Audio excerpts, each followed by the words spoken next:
What's up, guys? Iceman here.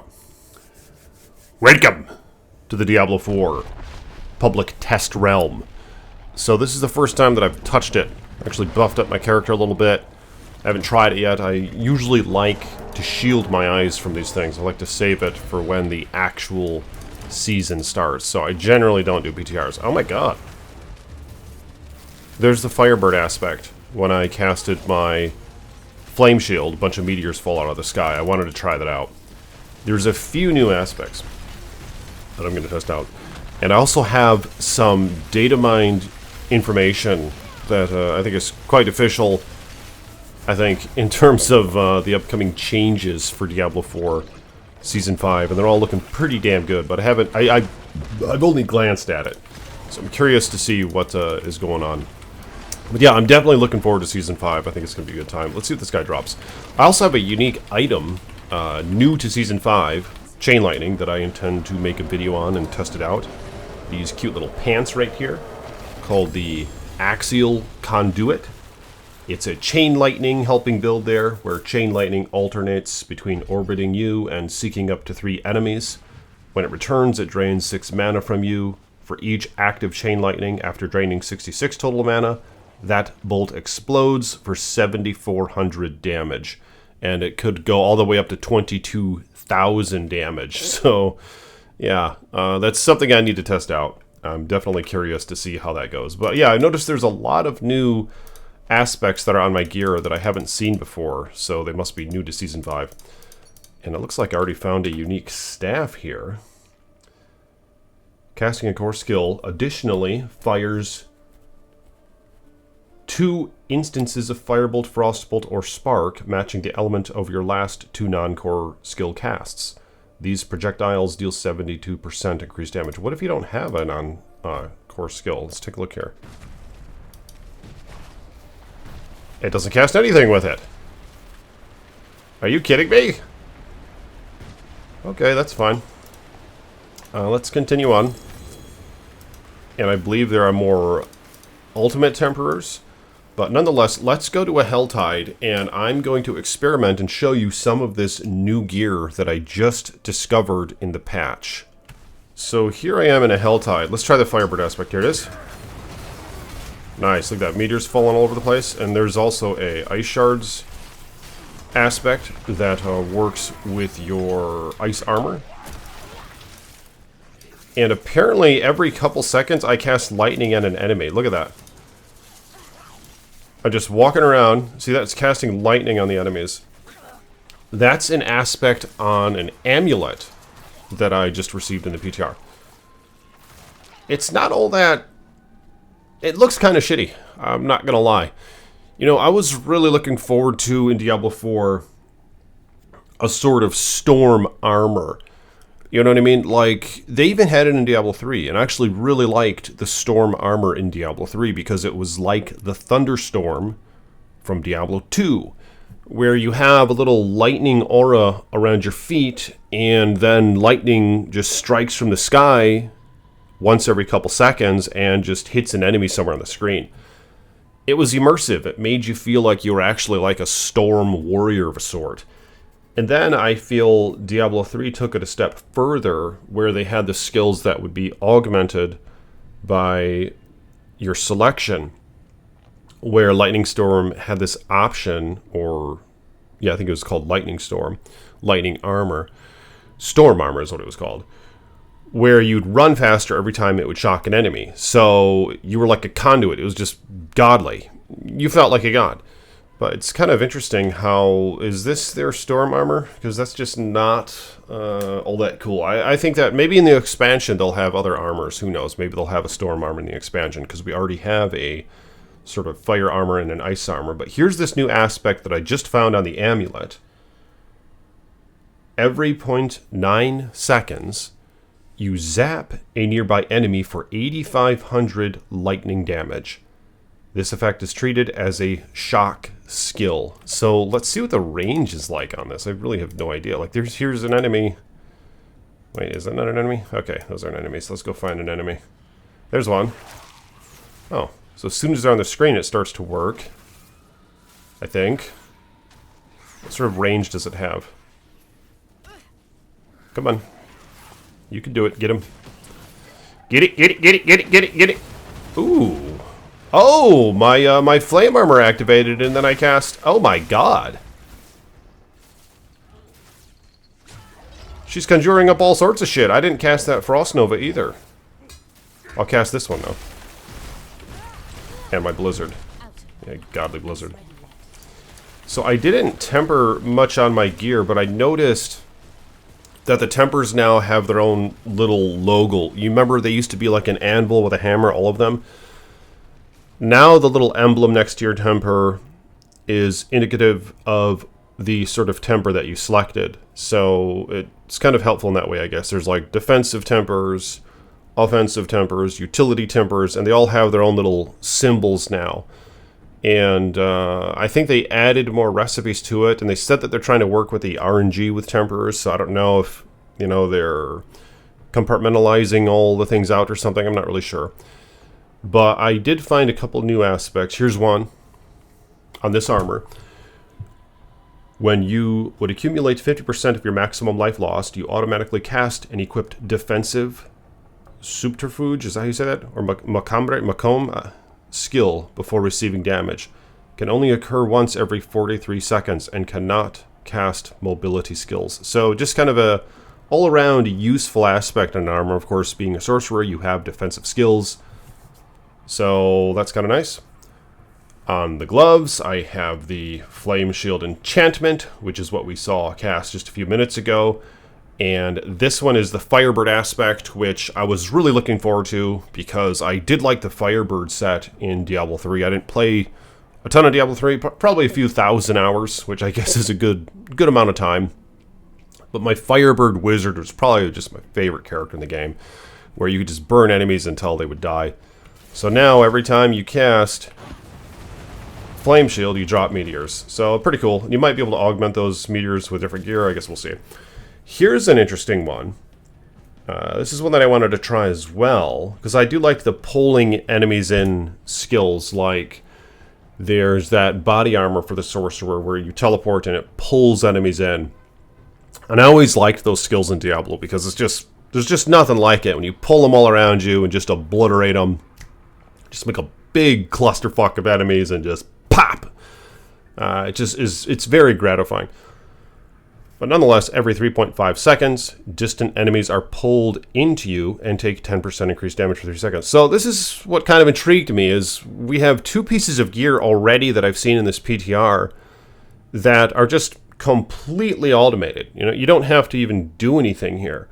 You just walk by an enemy and all of a sudden something happens, you know what I mean? Or they get near you and something happens. And I always like those sort of skills in Diablo games, which is probably why I like Thunderstorm, because it automatically casts on enemies. But that's one, and this lightning one is one, so it's just kind of interesting. We'll see how that synergizes. And is there? I don't know if there's anything else noteworthy that I have on these items. Here's one right here. I just cast Frost Nova. How the hell did I do that?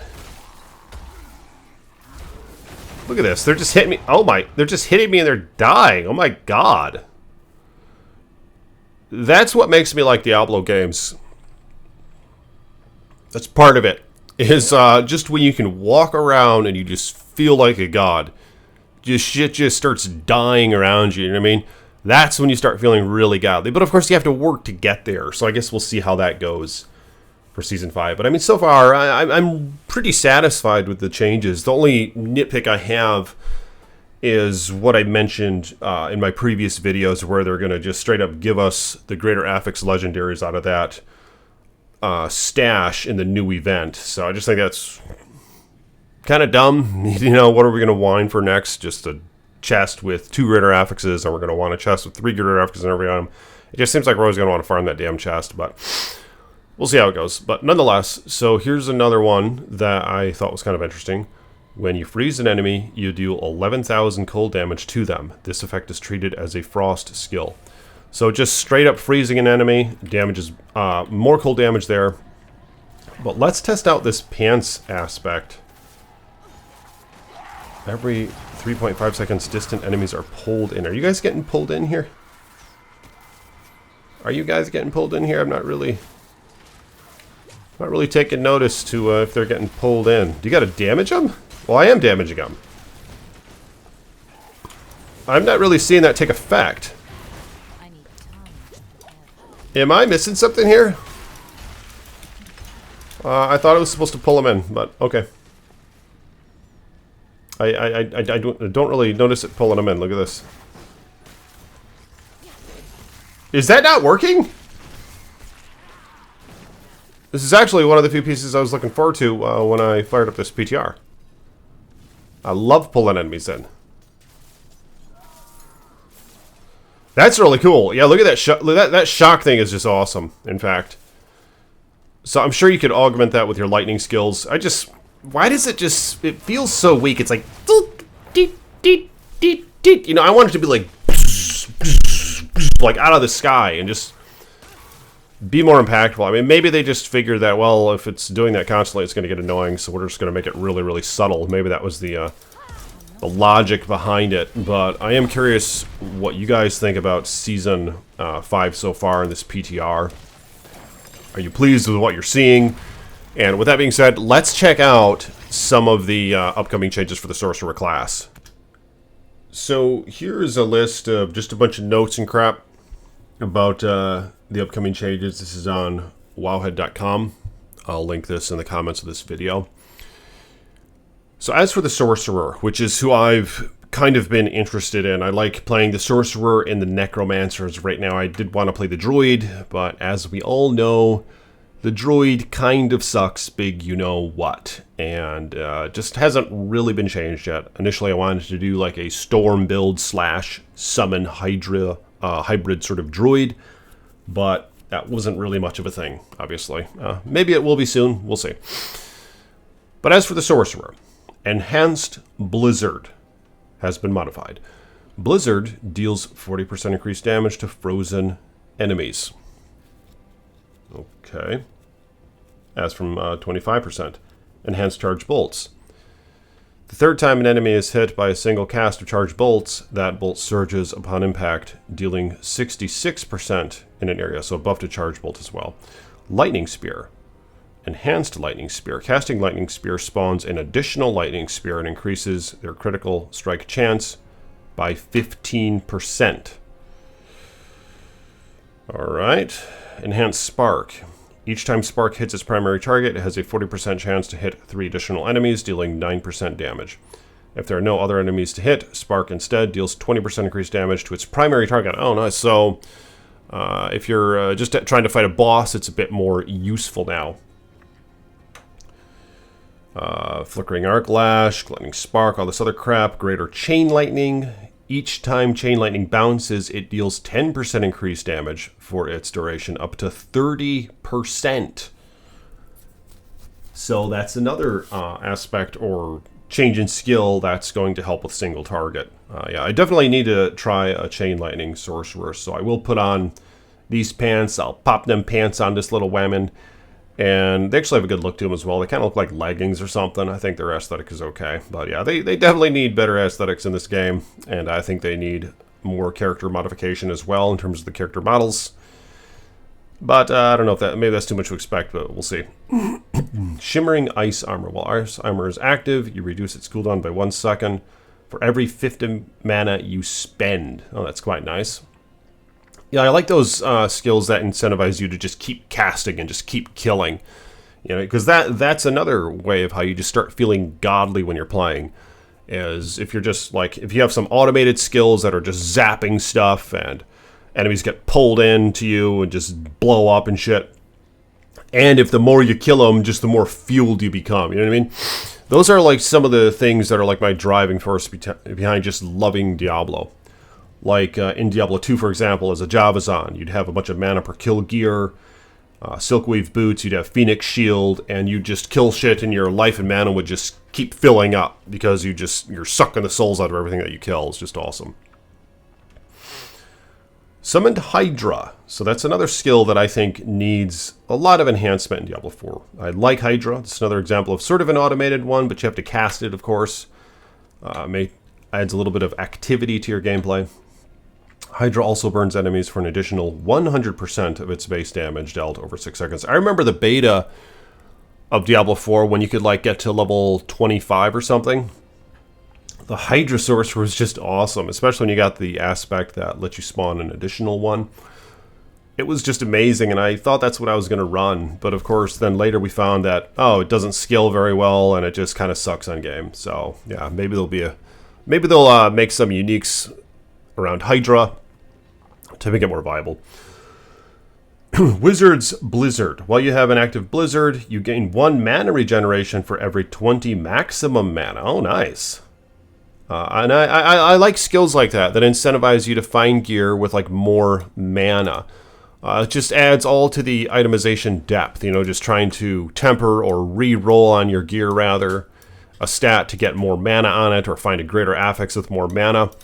Just more customization, so I'm glad that they're going that route. But if you guys will like this video, subscribe to the page. I'm going to check out some more of this stuff in my future videos. I'm going to mess around a little bit more with this PTR, and I'll keep you guys updated with what I think about it. I know, of course, they have that event where you're fighting like the Council or the Trav from Diablo 2. It looks, looks fun. I've been hearing some mixed things. Some of you guys are saying that it's a sad excuse for endgame content. But I mean, what really are they supposed to do for endgame content? Let me know in the comments if you guys have any ideas. I know with Project Diablo 2, which I really enjoyed, they had like the map system where you can make the maps with modified enemy stats and all that. That was pretty cool, and I think they got that from Path of Exile. But in a game like this, an ARPG, it's just, I think it's kind of difficult to make a good end game. So the end game, I think, kind of becomes the item chase or the hunting, the treasure hunting, you know, which is why I've made several videos bitching about this idea that just making the items more accessible to players kind of ruins the experience if you just hand things out in sacks or just make them easier to find, you know, things like that.